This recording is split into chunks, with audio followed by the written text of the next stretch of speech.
బాపట్ల జిల్లా అద్దంకిలో వైసీపీ అభ్యర్థి హనుమిరెడ్డి ప్రచారం నిర్వహించారు. ఇంటింటికి తిరుగుతూ తనకి ఓటు వేసి గెలిపించాలని కోరారు.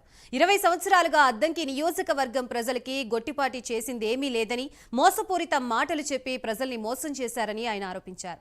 పార్టీలకి కులమతాలకు అతీతంగా సంక్షేమ పథకాలు అందించిన ఘనత సీఎం జగన్ కి దక్కుతుందన్నారు. ఈ నియోజకవర్గంలో అత్యధిక మెజారిటీతో గెలుస్తామని ధీమా వ్యక్తం చేస్తున్న వైసీపీ అభ్యర్థి హనుమిరెడ్డితో మా ప్రతినిధి శ్రీనివాస్ ఫేస్ టు ఫేస్.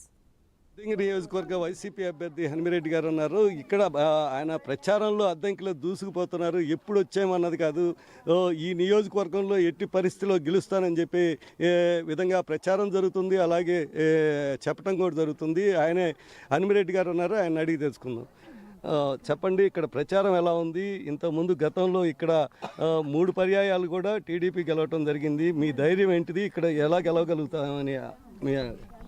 ఇక్కడ నేను వచ్చి 4 నెలలు అవుతుంది. 3 పర్యాయాలు టీడీపీ గెలవలేదు.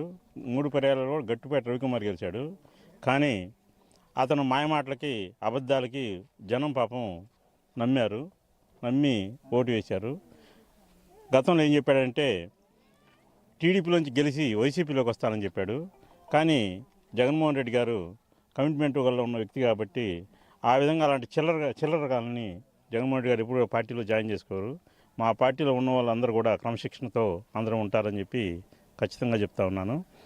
ఇక్కడ ప్రచారం చూసినట్టయితే ఏ ఇంటికి వెళ్ళినా కానీ నన్ను వాళ్ళ సొంత బిడ్డలాగా చూస్తున్నారు. ఎందుకంటే జగన్మోహన్ రెడ్డి గారి సంక్షేమ పథకాలు ప్రతి ఇంటికి కూడా అందే కాబట్టి ఈ విధంగా ఇలాంటి సంక్షేమ పథకాలు గతంలో కానీ రాబోయే కాలంలో కానీ మన దేశంలోనే ఎక్కడ ఉండవని చెప్పి జనమందరూ కూడా నమ్మి నాకు ఓటు వేయడానికి సిద్ధపడి ఉన్నారు. ఇప్పటి వరకు మీరు వచ్చిన దగ్గరలో ఏ సమస్యలు ఉన్నాయని మీరు చూశారు? ఇంకా ఏం చేయాలనుకుంటున్నారు? నియోజకవర్గంలో సమస్యలు చాలా ఉన్నాయి. 20 సంవత్సరాల క్రితం అద్దంకి నియోజకవర్గం ఎలా ఉందో ఇప్పుడు కూడా అలాగే ఉంది. ఖచ్చితంగా ఇక్కడ భారీ మార్పు నేను మాత్రం తీసుకొస్తాను. గతంలో ఉన్న పాలనకి ఖచ్చితంగా ఆపోజిట్లో చేసి నేను ఖచ్చితంగా ప్రతి వ్యక్తిని కూడా, ప్రతి బీసీ, ఎస్సీ, ఎస్టీ, మైనార్టీని అందరిని కూడా నేను దగ్గర తీసి అందరికీ ఖచ్చితంగా మంచి చేస్తారని చెప్పి తెలియజేస్తా ఉన్నాను. గతంలో మీరు ఒక మాట చెప్పేవాళ్ళు, అంటే నేను అవతల ఓడిపోవటం కోరుకోవట్లేదు, నేను గెలవాలని మాత్రమే కోరుకుంటాను అనేవాళ్ళు. కానీ ఇప్పుడు ప్రస్తుతం మాట మార్చారు, నేనే గెలుస్తానని చెప్తున్నారు. దీనిపై మీ అభిప్రాయం? నేను గెలవాలని కోరుకుంటున్నాను. ఇప్పుడు కూడా ఆయన ఓడిపోవాలని నేను కోరుకోవట్లేదు. 20 సంవత్సరాల నుంచి ఈ నియోజకవర్గం ప్రజలకి ఏమీ మంచి కానీ అభివృద్ధి కానీ ఏమీ జరగలేదని చెప్పి ఖచ్చితంగా తెలియజేస్తా ఉన్నాను. ఆయన గెలిచి కూడా 4 సంవత్సరాల పాటు ఎక్కడెక్కడో తిరుగుతాడు. చివర 1 సంవత్సరం మళ్ళీ ఎలక్షన్ వచ్చేటప్పటికి జనంలోకి రావాలని చూస్తారు. ఈసారి జనం ఖచ్చితంగా వ్యతిరేకిస్తున్నారు, అందరం చూస్తూ ఉన్నాము. ఆయన ఏది చేసినా కానీ జనస్పందన లేదని చెప్పి ఖచ్చితంగా నియోజకవర్గం అంతా కూడా తెలుస్తూ ఉంది. రాష్ట్రంలో ఎన్ని సీట్లు వస్తాయి అనుకుంటున్నారు వైసీపీ? మేము 175కి జగన్మోహన్ రెడ్డి గారు టార్గెట్ పెట్టారు. ఖచ్చితంగా టార్గెట్ రీచ్ అవుతామని చెప్పి అనిపిస్తూ ఉంది. ఎందుకంటే ఇలాంటి కష్టమైన నియోజకవర్గంలో, అద్దంకి నియోజకవర్గంలో నాకింత ప్రజాస్పందన వచ్చిందంటే నాకు అనిపిస్తూ ఉంది ఖచ్చితంగా 175 జగన్మోహన్ రెడ్డి గారు పెట్టిన టార్గెట్ రీచ్ అవుతామనిపిస్తుంది. మీరు స్థానికులు కాదు, ఇక్కడ రాజకీయాలు కూడా మీకు అంత అనుభవం లేదు, కానీ ఇక్కడికి వచ్చారు. అలాగే వచ్చిన దగ్గర నుండి కూడా మీరు ప్రచారం ముమ్మరంగా చేస్తున్నారు, ప్రజల మనిషిగా గుర్తింపు పొందారు. అలాగే గెలవగలుగుతామని చెప్పి అనుకుంటున్నాను.